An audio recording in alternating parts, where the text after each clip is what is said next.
네, 안녕하세요. 이베스트 투자증권 염승환 이사입니다. 2022년 2월 25일 이슈 체크 시작하겠습니다.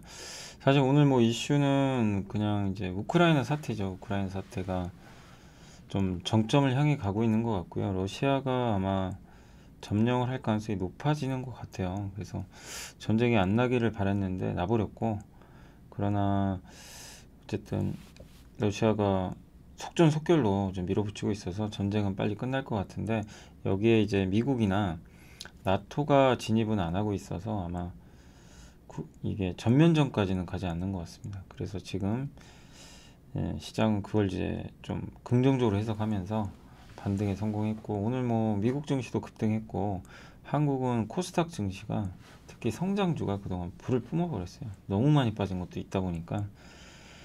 그래서 오늘은 뭐 분위기가 좀 괜찮았다라고 생각해 주시면 좋겠습니다. 참 하루하루 시장이 너무 다르죠. 하루는 망할 것 같더니 또 하루 만에 이렇게 올라가기도 하고, 정말 뭐 이게 알 수가 없는 것 같아요. 이랬다 저랬다 하니까.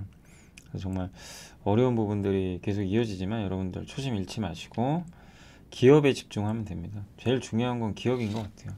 그게 좀 가장 중요한 것 같고, 오늘 뭐 사실 뉴스가 그렇게 많이 나온 건 없습니다. 오늘 뭐 특별하게 이렇게 뭐 언급드릴 만한 뉴스는 뭐 우크라이나 그 부분 말고는 특별히 오늘 뭐 이렇게 나왔던 건 아닌 것 같고, 근데 종합해보면 어쨌든 러시아가 침공한 목적은 결국 우크라이나를 자기네 정권으로 바꾸겠다는 거예요. 친러 정권으로.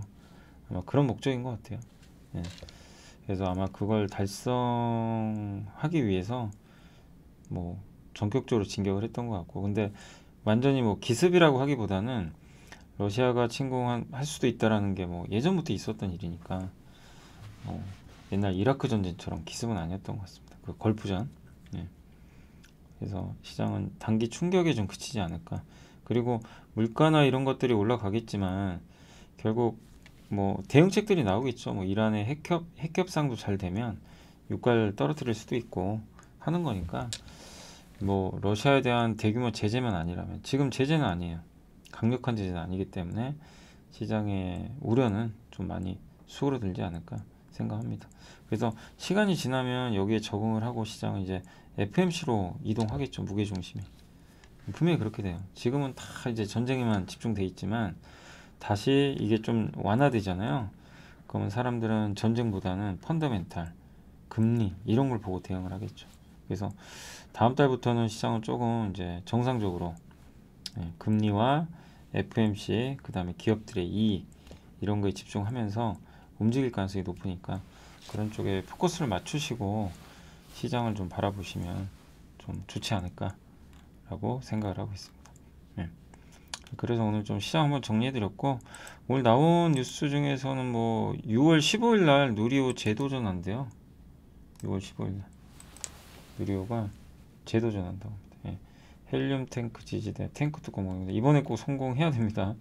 그러니까 우주항공주 갖고 계신 분들은 아시죠? 날짜를 꼭 기억하세요. 6월 15일입니다. 날짜가 나왔어요. 우주항공주들은 분명히 또 움직여요, 이거. 그래서 발사 전에는 꼭 파시는 게 맞고, 항상 그렇지만 아무튼 분명히 날짜는 잡혔다. 6월 15일. 이번엔 꼭 성공하기를 간절히 좀 기원하겠습니다. 그렇게 한번 좀 말씀을 드릴게요. 그래서 누리호는 6월 15일 재도전한다. 이렇게 한번 말씀을 드리도록 하겠습니다. 그리고 그 정채진 프로라고 많이 유명하죠. 정채진 프로라고 예전에 3프로TV에도 한번 나오셨던 이제 전업투자분의 유명한 분인데, 요거는 굉장히 좀 괜찮은 말 같아서 제가 한번 읽어 드릴게요. 그러니까 페이스북에 쓰신 글인데, 빈대 잡으려다 초과상관 다 태운다.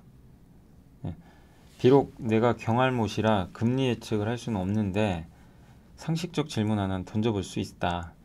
당신이 연준이랑이라면 약 2년 전에 2020년 3월 코로나19 팬데믹 현실화됐을 때 시스템 리스크가 벌어질 수 있는 상황에서 경제를 살리겠다고 온갖 수단을 다 써가며 힘들게 경제를 살렸다. 맞아요. 그죠? 파월 연준이랑 막 돈 다 풀고, 뭐 연준이랑만 그런 게 아니라 전 세계가 다 그랬죠. 맞죠? 그거는. 그런데 지금 물가 상승이 지금 계속 이어지잖아요. 이런 물가 상승 때문에 급격하게 금리를 올리고 경제에 바로 악영향을 줄 수 있는 QT, 그러니까 양적 긴축, 양적 완화의 반대말, 돈 푸는 걸 회수한다는 거예요. 이걸 한다고 생각을 해보자. 그래서 물가를 잡았다고 해보자. 기쁠까? 이제 무릎 반문을 해보는 거예요. 예. 근데 어차피 어느 정도 빠질 물가를 무리수를 둬가면서 너무 급하게 재이면 경제는 침체로 간다는 얘기입니다. 그래서 이제 경제가 침체로 빠진 상황에 금리 1%쯤 다시 인하한다고 효과가 있을까? 예. 또 2020년에 풀었던 돈 회수는 하나도 못했는데 여기서 또 덮은다고? 예. 그때는 달러에 대한 신뢰 문제가 발생할 수도 있다. 그런 좀 내용인 것 같아요. 예. 그래서 그 무슨 얘기냐면은 연준 의장이 입장에서 만약에 내가 연준 의장이라면 물가 잡겠다고 금리를 이렇게 급하게 올리면 더 빈대 잡으려다 초과상관 다 태운다는 거죠. 그러니까 경기가 더 중요한 거지. 그런 얘기를 하시는 것 같아요. 예. 그리고 어차피 인플레이션이라는 거는 전년 대비면 맞아요. 기저효과가 좀 있어요. 그래서 작년에 물가가 높았거든요. 그러면은 올해는 하반기엔 좀 완만해져요. 그래서 기저효과 사라지면 내려오게 돼 있습니다, 원래. 그리고 공급망이 해결되면 당연히 더 꺾이고, 만약 상품 가격이 사람들의 그러니까 이게 유가 좀 떨어져야 돼요. 유가만 좀 급락해주면 굉장히 좋을 수 있습니다. 그럼 물가 상승이 더 내려가고 급하게 금리를 올릴 필요가 없는 거죠. 그래서 내가 연준 의장이라면 2년 전에 애써 살려놓은 경제인데 일시적일지도 모르는 인플레이션. 근데 일시적이진 않고 지금 지속되니까 좀 그런 거겠죠. 인플레이션 잡자고 엄청난 비용이 들 수도 있는 경제 침체를 유발한다는 것은 1도 생각 안 할 것이다. 그래서 빈대 잡으러 초과상관 다 태운다. 어쨌든 푸틴처럼 바보라면 그런 선택하겠지만 연준 의장은 멍청하다고 생각하지 않는다.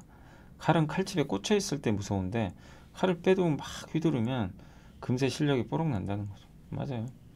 그래서 예전에 코로나19 터졌을 때 사람들이 그랬다. 바이러스로 밖을 못 나가는데 연준이 금리 인하하고 돈 푼다고 경제가 살아날까? 대공황이 올지도 몰라. 진짜 그랬어요. 2020년 3월엔 공황 올 줄 알았어요. 다들 그랬어요. 그러니까 그렇게 폭락할 때 주식 못 사는 거예요. 갖고 있는 것도 팔아버리게 되고. 그렇게 되더라고요. 그게 이제 공포죠, 공포.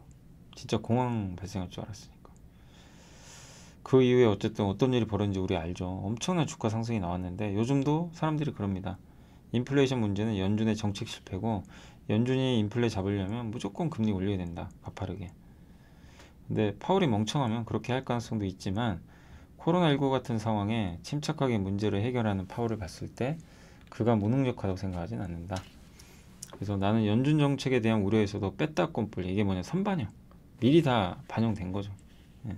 그래서 어려운 문제는 연준 의장에게 맡겨두고 기업에 집중하자. 이 말이 저는 딱 맞는 것 같아요. 지금 물가니 뭐니 뭐 긴축이니 이런 거 다 그냥 여러분들이 여러분이 결정할 문제 아니잖아요. 기업에 집중하세요. 진짜 기업의 펀더멘털 그거밖에 없어요. 진짜 이 펀더멘털이 지속 가능한 펀더멘털인지 아닌지만 구분을 하는 게 중요할 것 같아요.